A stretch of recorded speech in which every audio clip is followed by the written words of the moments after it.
Hello बच्चों, नमस्कार। मैं रोहित कश्यप आपके अपने YouTube चैनल हमारे सर पे आपका स्वागत करता हूँ। जैसा कि पिछली वीडियो में बताया कि हम लोग मैथ को लेकर चल रहे हैं, मैथ यानी अंक गणित को लेकर चल रहे हैं। ठीक है, जिसमें अभी हमने पिछली क्लास में आपके बेसिक चीज़ों के बारे में बताया था। क्या बेसिक चीज़ें थी? जोड़, गुणा, भाग, घटाना, और उसके बाद में 2 से 20 तक पहाड़े बताए थे, और 1 से 30 तक वर्ग बताए थे, 1 से 20 तक स्क्वायर बताए थे। हम समझते हैं कि जो है आपने अभी तक ये सभी चीज़ें सीख ली होंगी। अगर नहीं सीखा है तो सीख लो। जब तक आप सीखेंगे नहीं तब तक ये मैथ आपको समझ में आएगी नहीं, फिर आपको आगे दिक्कत होगी। आइए आज हम आपका नया लेसन संख्या पद्धति को स्टार्ट करते हैं। संख्या और संख्या पद्धति को समझने से पहले कुछ इनके बेसिक टर्म को समझते हैं। बाकी आपको जो भी बेसिक चीज़ें हमको बतानी होंगी वो हम वीडियो के साथ में, मतलब चैप्टर के साथ साथ में बताते रहेंगे। ठीक है, बाकी आज संख्या और संख्या पद्धति को चालू कर रहे हैं, जिसमें आपको समझना है अंक। अंक क्या होता है? अंक या बोले गणित की भाषा, जैसे 0, 1, 2, 3, 4, 5, 6, 7, 8, 9, इनको क्या बोलेंगे? अंक बोलेंगे। 0 से लेके 9 तक नंबर्स को अंक बोलेंगे। ठीक, क्या बोलेंगे? अंक बोलेंगे। या ऐसे बोल सकते हैं कि गणित को प्रदर्शित करने के लिए हमें इन अंकों की आवश्यकता होती है। तो 0 से स्टार्ट होकर 9 तक जाते हैं, ये क्या होते हैं? अंक होते हैं। तो बात कर लेते हैं संख्या पे। संख्या क्या होगा? इन अंकों से मिलकर ही संख्या का निर्माण होता है। जैसे मान लो 10, 12, 15। कहने का मतलब जब अंक आपस में संयोग हो जाएंगे तो किसका रूप ले लेंगे? संख्या का रूप ले लेंगे। आगे हम बढ़ेंगे प्राकृतिक संख्या पे। प्राकृतिक संख्या यानी नेचुरल संख्या या प्राकृतिक संख्या, जिनको हम n से प्रदर्शित करते हैं। और हमारी प्राकृतिक संख्याएं वस्तुओं को गिनने के लिए प्रयोग की जाती हैं। जैसे कोई भी वस्तु हमको गिनना है, जैसे तख्त, बेंच, कुर्सी, पेड़, ये सभी चीज़ें हम गिनेंगे। क्या 0 से काउंट करते हैं इनको? नहीं। कहाँ से काउंट करेंगे? 1 से काउंट करते हैं। इसीलिए प्राकृतिक संख्या या प्राकृतिक संख्या या नेचुरल नंबर कहाँ से स्टार्ट होते हैं? 1 से लेकर 2, 3, 4, 5, 6, 7, 8 यानी अनंत तक जाते हैं, क्योंकि चीज़ों या वस्तुओं का कोई अंत नहीं होता है। इसीलिए प्राकृतिक संख्याओं की शुरुआत 1 से लेकर अनंत तक होती है। 1 से स्टार्ट होकर अनंत तक बीच में जितनी भी संख्याएं आएंगी वो सभी क्या कहलाएंगी? प्राकृतिक संख्याएं कहलाएंगी। आगे बात करते हैं हम पूर्ण संख्या पे। पूर्ण संख्या को इंग्लिश में हम होल नंबर बोलते हैं। क्या बोलते हैं? होल नंबर, जिसको हम W से प्रदर्शित करते हैं। W से प्रदर्शित करते हैं जो हमारी इसमें क्या होता है? प्राकृतिक संख्या में हम 0 को ऐड कर लेते हैं। किसको ऐड कर लेते हैं? 0 को ऐड कर लेते हैं। और जो संख्या 0 से स्टार्ट होकर अनंत तक जाती हैं वो सभी पूर्ण संख्या कहलाती हैं। आगे हम बात करेंगे सम संख्या की। तो सम संख्या वो होती है जो 2 से कट जाए। सम संख्या की बहुत सरल परिभाषा याद करेंगे। वो संख्या जो 2 से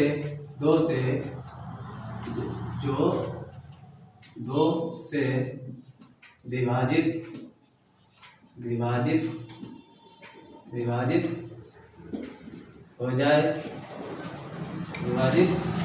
हो जाए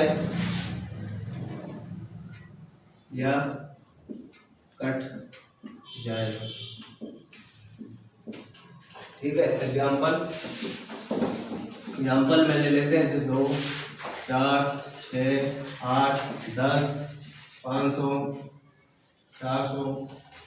ठीक है, ये सभी क्या है? हमारी सम संख्या है। कैसे डिफाइन करेंगे इनको हम 2 से काटने चले। काटने का मतलब होता है भाग करना।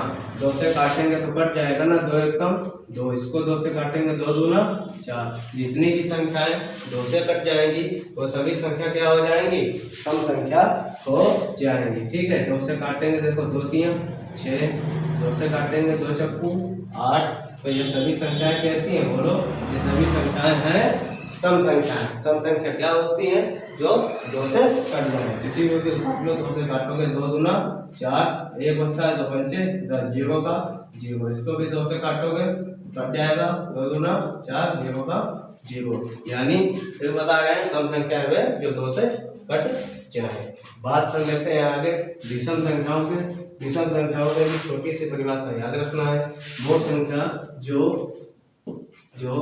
2 से विभाजित ना हो, 2 से विभाजित ना हो।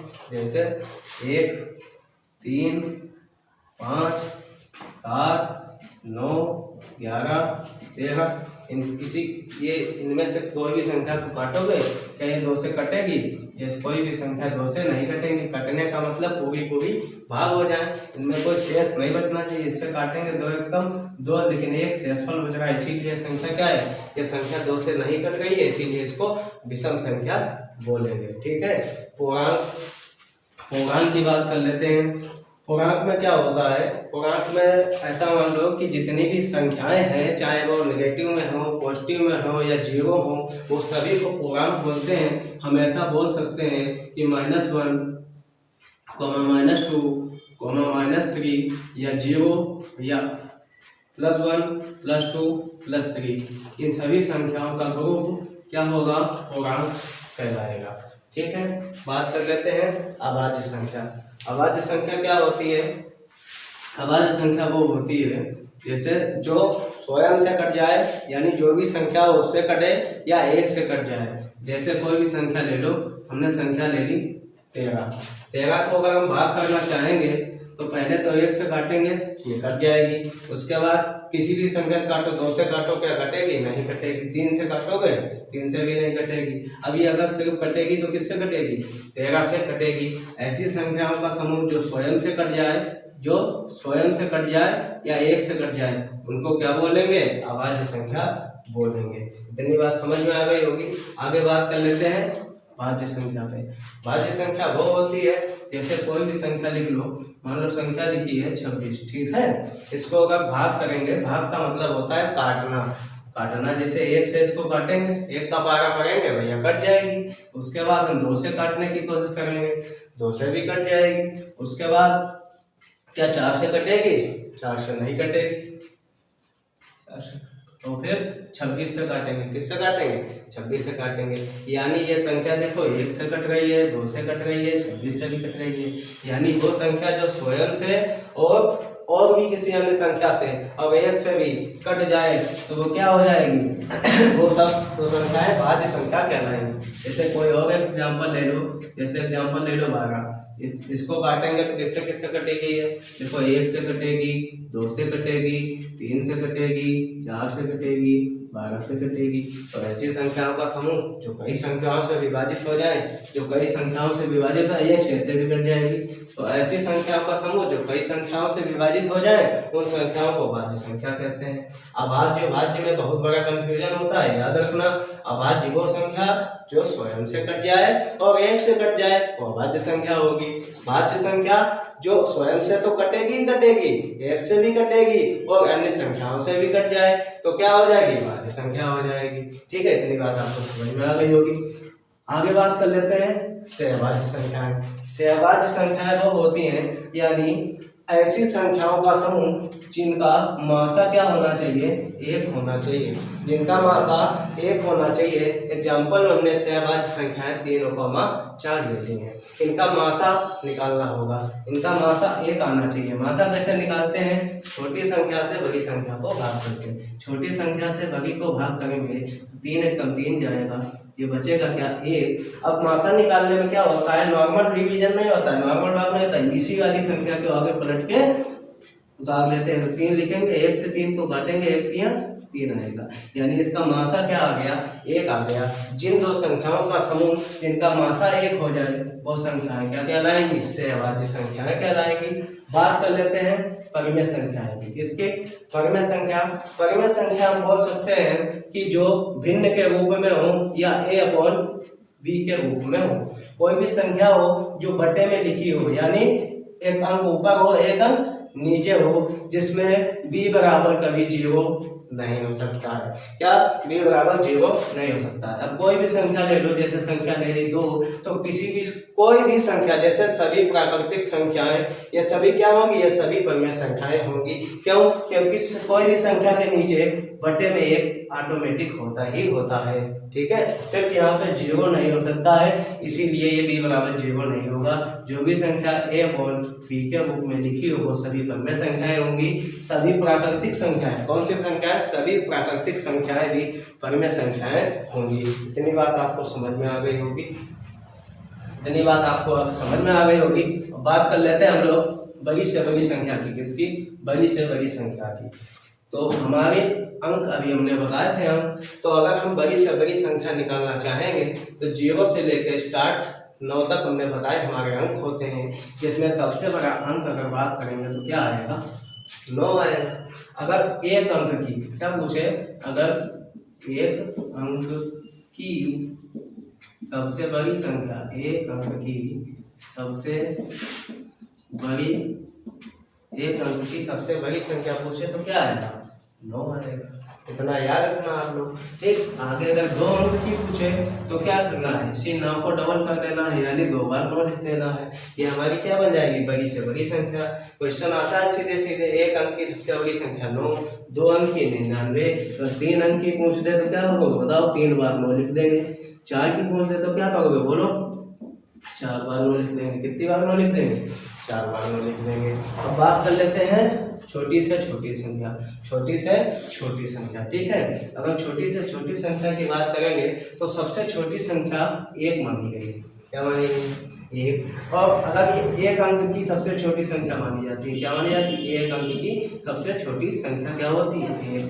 अगर 2 अंक की सबसे छोटी संख्या आपसे पूछे, 2 अंक की सबसे छोटी एक संख्या पूछे आपको, तो 1 को 1 लिख लेना है, आगे 0 लगा देना है।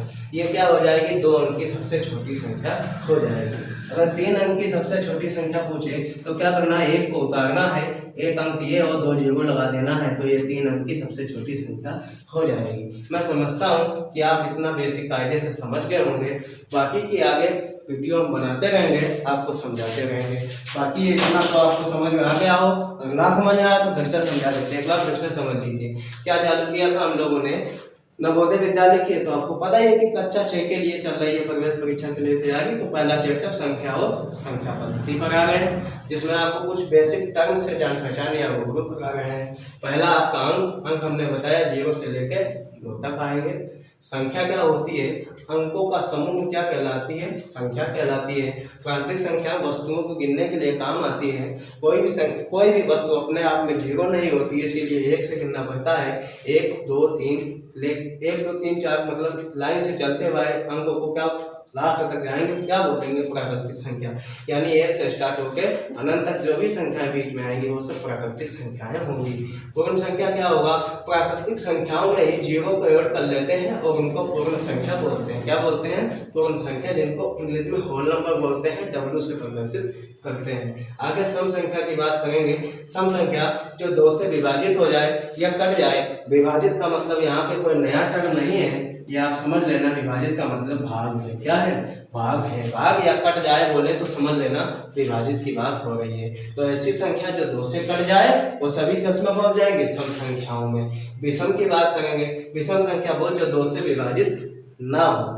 कोई भी संख्या ले लो, यानी 3 को अगर लेंगे, यानी ऐसी संख्या जिसमें शेष फल बच जाएगा वो सभी संख्याएं क्या होंगी? विषम संख्याएं होंगी। पूर्णांक क्या होता है? पूर्णांक जो होता है वो माइनस में भी होती हैं, 0 भी होता है, प्लस में भी संख्याएं होती हैं। यानी जितनी भी संख्याएं लगभग होती हैं वो सब पूर्णांक संख्याएं होती हैं। आगे अभाज्य संख्या की बात करते हैं। अभाज्य संख्या वो संख्या जो स्वयं से कट जाए और 1 से कट जाए, वो क्या होगी? अभाज्य संख्या होगी। भाज्य संख्या की बात करते हैं तो भाज्य संख्या तो स्वयं से तो कटेगी ही कटेगी, 1 से भी कटेगी और किसी और अन्य संख्या से भी कट जाए तो समझ लेना भाज्य संख्या हो जाएगी। सहभाज्य संख्या। सहभाज्य संख्या बताया कि किन्हीं 2 संख्याओं का ऐसा समूह जिनका मासा 1 हो सहभाज्य संख्याएं कहलाएंगी। परिमेय संख्या। परिमेय संख्या हमने बताया जो a/b के रूप में हो तथा b बराबर 0 नहीं होना चाहिए और सभी प्राकृतिक संख्याएं परिमेय में संख्याएं कहलाएगी। आगे बात करते हैं बड़ी से बड़ी संख्या, यानी 1 अंक की बड़ी से बड़ी संख्या की बात करेंगे तो 9 आएगा। 2 अंक की बड़ी से बड़ी संख्या 99, 3 अंक की बड़ी से बड़ी संख्या 999, 4 अंक की बड़ी से बड़ी संख्या 9999।